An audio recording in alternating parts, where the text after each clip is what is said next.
postings about this type of librarianship.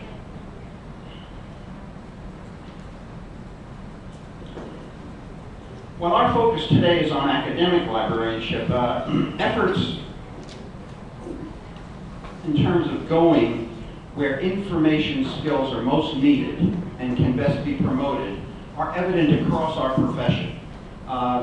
This month's issue of the main library journal in the United States, American Libraries, just this month had an article called Retired but Embedded, and it was about a woman who went into work with a writing residency program.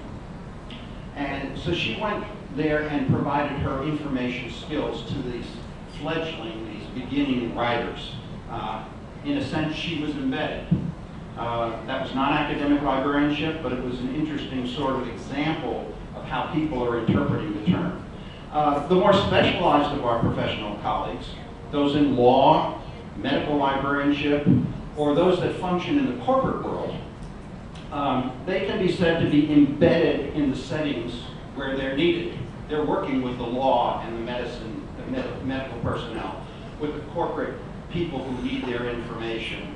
But for the most part, they still function in a library setting. And again, that's not precisely the way I'm talking about it.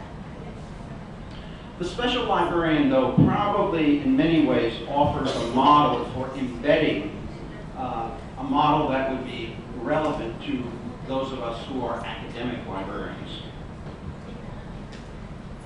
The next one, the nice source of information about embedded librarianship is this report that was written by the Special Libraries, or prepared for the Special Libraries Association by this man, Shoemaker, and a colleague, and you might want to check that one out.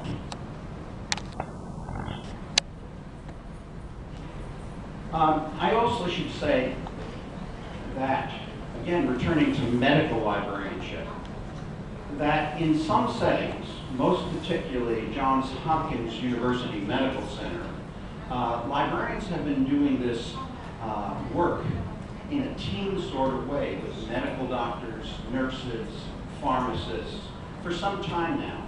And at least in medical libraries, their program has been a model for some others.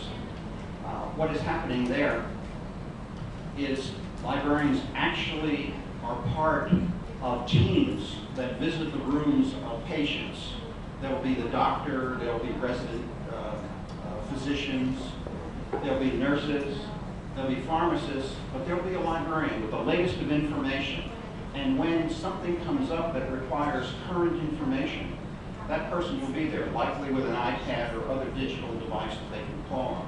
And this is, while not common by any means in the United States, it's certainly something that is happening in a number of different libraries. And I think it's very promising. Again, to use the term, these people are embedded with the team and going about in the hospital, not sitting back in the library. That they may have an office there, but they're going on the rounds with the medical professionals.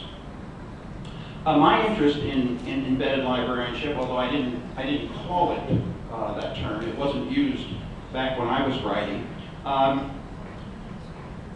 It dates from my thinking about where an academic librarian might best practice the profession. And I started thinking about this in the early 1990s. I was struck by the enormous investment that institutions of higher education were making in libraries in pursuing what was often referred to as a just-in-case philosophy.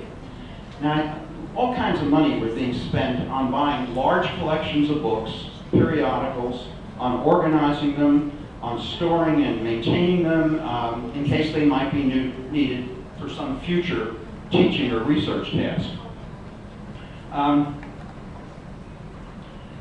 This was the practice almost every academic institution followed, and any library's greatness was always mainly measured in terms of how much it gathered of the world's knowledge within its walls.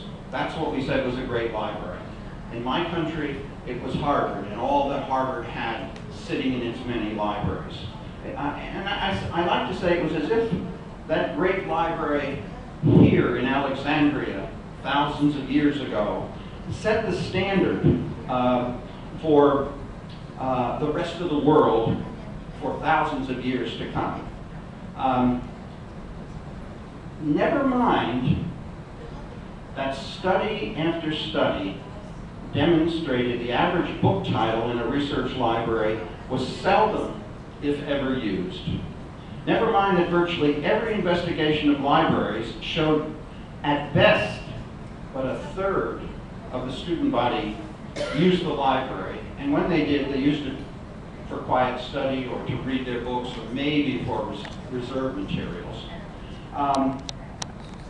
Never mind, too, that bright, talented, dedicated librarians toil daily selecting, cataloging, classifying, organizing, maintaining great quantities of teaching and research materials. Materials that, for the most part, would never be used. Never mind that those knowledgeable librarians, so knowledgeable about the literature of so many fields, and equipped to contribute in many significant ways to the teaching, learning, and research process. Never mind that they work for the most part in obscurity, unappreciated, and worse, underutilized. So I thought about these realities. I asked myself, what might we do to change how the librarians worked? What we might do to have the librarian's skills be more effectively brought to bear on the educational process. What we might do to better bring together our professional expertise and the very real information and research requirements of the faculty and the students. I decided we needed to get the librarians out of the library. And I wrote an article some years ago, which I called Forecasting, Forestalling, and Fashioning, where I tried to talk a little bit about the future. I wasn't really trying to predict the future, but I was trying to say, here's a model that we might follow. And in it, I said, essentially, that we needed to get the librarians out where teaching and learning go on. As I said rather extremely in that book chapter, I wrote that librarians needed to abandon the library building. I know I'm saying a little bit of heresy here when I say that, but let me just read one part of what I said there. I said about librarians, many now teach in the classrooms of their faculty colleagues. More should be encouraged to do so. And increasingly greater quantities of information become available in electronic forms, and as campus networks permit access to that information, there will be less need for librarians to work in the library and more opportunity to bring their skills and their resources to where the students and faculty function.